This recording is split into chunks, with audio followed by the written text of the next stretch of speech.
Você acorda cedo, trabalha duro, tenta ser responsável com o que ganha. No fim do mês, mesmo com esforço, sobra pouco ou quase nada. Então, quando aparece uma pequena folga no orçamento, você pensa: eu mereço isso, e compra algo, ou gasta com algo que te dá alívio. Parece inofensivo. Não é luxo nem ostentação. É só uma forma de compensar o cansaço. Um hábito quase automático: gastar primeiro em si mesmo e depois pensar em Deus. E aqui começa o erro que poucos percebem. Não se trata de valor. Trata-se de ordem. Talvez você nunca deixou de dizimar. Talvez sempre ajudou quando podia. Mas em silêncio, desenvolveu o hábito de colocar seu conforto antes da honra. Não é sobre dízimo, é sobre mentalidade. Não é sobre dinheiro, é sobre quem você consulta primeiro quando ele entra. E aos poucos, sem perceber, você foi sendo guiado por uma lógica. Primeiro eu resolvo minha parte. Depois, se sobrar, eu entrego algo a Deus. Esse hábito é comum, é aceitável, é até incentivado em muitos lugares, mas aos olhos de Deus é perigoso, porque esse comportamento revela onde está o centro das suas decisões. E quando Deus deixa de ser o primeiro, mesmo que seja o segundo ou terceiro, ele já não é mais o Senhor. Essa palavra está falando com você. Comenta aqui embaixo de onde você está assistindo e que horas são aí. Hoje, o Espírito Santo pode estar revelando algo que parecia pequeno, mas que estava atrapalhando sua caminhada espiritual. E o que ele revela? Ele quer transformar. Esse hábito de gastar primeiro em você mesmo não é só uma questão de consumo. Ele esconde uma raiz muito mais profunda: autossuficiência disfarçada. Quando você coloca suas necessidades acima da honra a Deus, está dizendo, ainda que inconscientemente, eu preciso garantir minha segurança primeiro. Depois eu penso em... E isso fere um princípio essencial do reino. Deus vem antes. Sempre. Em Deuteronômio 8, 17 e 18, o Senhor adverte: não digas, pois, no teu coração: a minha força e o poder do meu braço me adquiriram estas riquezas. Antes te lembrarás do Senhor teu Deus, porque é Ele o que te dá força para adquirires riquezas.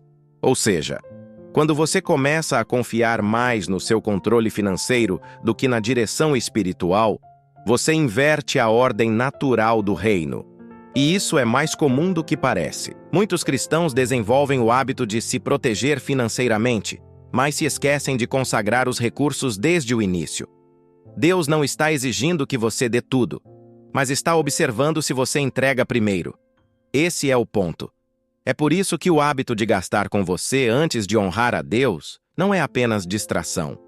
É um reflexo do que está no trono do seu coração. Esse tipo de hábito, mesmo que pareça inofensivo, vai criando uma distância espiritual. Diminui a sensibilidade à voz de Deus. Cria uma falsa segurança baseada no controle. E afasta você da dependência saudável que gera milagres. Deus não quer que você viva com medo, mas também não quer que você viva com base na sua própria lógica.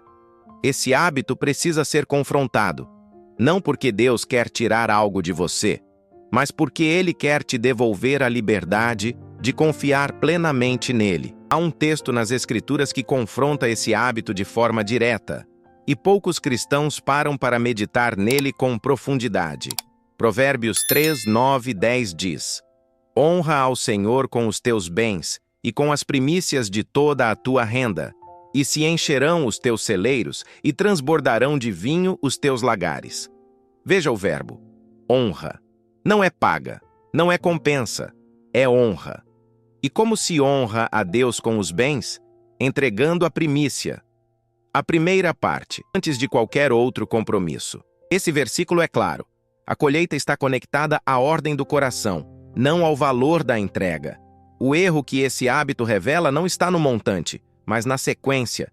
Você não está pecando por comprar algo, mas está se ferindo espiritualmente quando escolhe confiar primeiro em si mesmo, e só depois lembrar de Deus.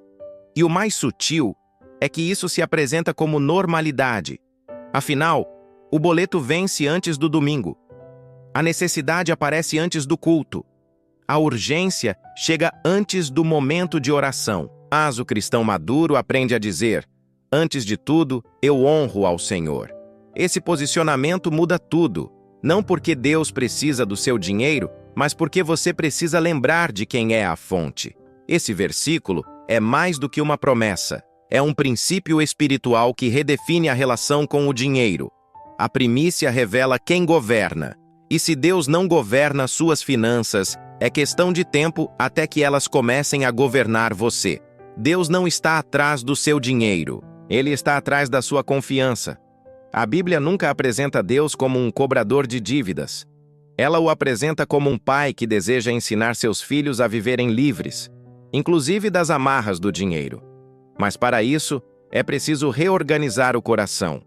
O Senhor espera que você tenha um coração ensinável, sensível e disposto a fazer do dinheiro um instrumento, não um ídolo. E isso começa por algo simples, mas profundo. Colocar Deus no início de tudo. Antes de pagar contas, antes de decidir um investimento, antes de se permitir um gasto merecido, você precisa cultivar o hábito de perguntar: Senhor, como o Senhor quer que eu honre o que recebi? Não é sobre obrigação. É sobre devoção. É sobre reconhecer que a força que te dá fôlego para trabalhar, que a oportunidade que te fez gerar renda, que a sabedoria que te guiou até aqui, vieram dele. E quando você reconhece isso com atitudes, não só com palavras, você começa a viver em outro nível de entendimento espiritual. Você não gasta mais só porque pode. Você administra com temor.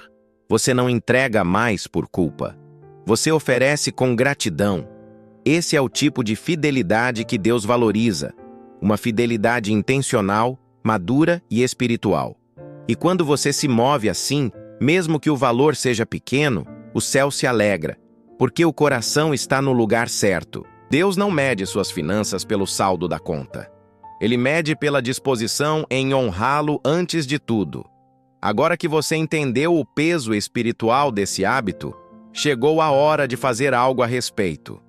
A transformação começa por um ato simples, mas poderoso. Inverter a ordem. Sim, é isso. A partir de hoje, você vai aprender a colocar Deus antes de você mesmo, antes da compra, antes da urgência, antes do impulso. E como fazer isso? De forma prática. Separe a primícia assim que receber. Não espere sobrar. Não espere o fim do mês. Assim que o recurso entrar, pare por um instante e diga: Senhor, isso é teu. Eu reconheço. Mesmo que você ainda esteja organizando as finanças, separe a parte que vai honrar a Deus, em forma de dízimo, oferta, socorro, contribuição. Isso vai treinar seu coração a priorizar o que importa e vai enfraquecer o hábito antigo que era centrado em você. 2. Reflita antes de gastar. Antes de qualquer gasto que não seja essencial, pergunte: isso aqui é para suprir uma necessidade? Ou aliviar esse valor está me controlando? Ou estou administrando com sabedoria? Esse tipo de pergunta protege sua alma, porque o dinheiro não é neutro. Ele revela o que está no seu coração. 3. Transforme o momento da entrega em adoração. Não faça disso uma tarefa automática. Não entregue como se fosse uma conta. Transforme cada entrega em um momento de gratidão. Ore, fale com Deus, consagre aquele valor e diga: isso é prova de que eu confio mais em ti do que em mim. Com o tempo, esse novo hábito se torna natural. E você começa a sentir algo novo. Liberdade. Liberdade do medo. Liberdade da ansiedade. Liberdade da autossuficiência. E aí, finalmente, sua vida financeira começa a caminhar com paz. Talvez até aqui você esteja sentindo um misto de culpa e arrependimento. Talvez tenha percebido que esse hábito estava presente na sua vida há muito tempo. E ninguém nunca te alertou. Mas escute com atenção. Deus não revela para condenar, ele revela para transformar. A correção de Deus nunca vem com peso de acusação. Ela vem com clareza, com paz, com amor firme, porque ele ainda está te chamando. Se o Espírito Santo está te mostrando algo hoje, é porque ele ainda está investindo em você. Ele ainda acredita no que você pode se tornar. Ele ainda quer te conduzir por um caminho melhor. E isso é graça, isso é favor, isso é paternidade. Hebreus 12:6 diz: O Senhor corrige a quem ama e açoita a todo filho a quem recebe. Você não está sendo rejeitado, está sendo recebido. Você não está sendo punido, está sendo ajustado. Porque Deus te ama demais para te deixar continuar num ciclo de frustração financeira só porque ninguém te ensinou a alinhar as prioridades espirituais. Hoje, Ele te deu luz. Agora, cabe a você decidir. Eu vou manter o hábito que me afasta, ou vou cultivar o hábito que me aproxima. A escolha é sua, mas o convite já foi feito. E se você disser sim, vai perceber que algo muda. Não apenas na conta bancária, mas no coração. Porque prosperidade verdadeira não começa no bolso, começa na alma. Na paz que vem quando tudo está no seu devido lugar. E Deus volta a ser o primeiro em tudo.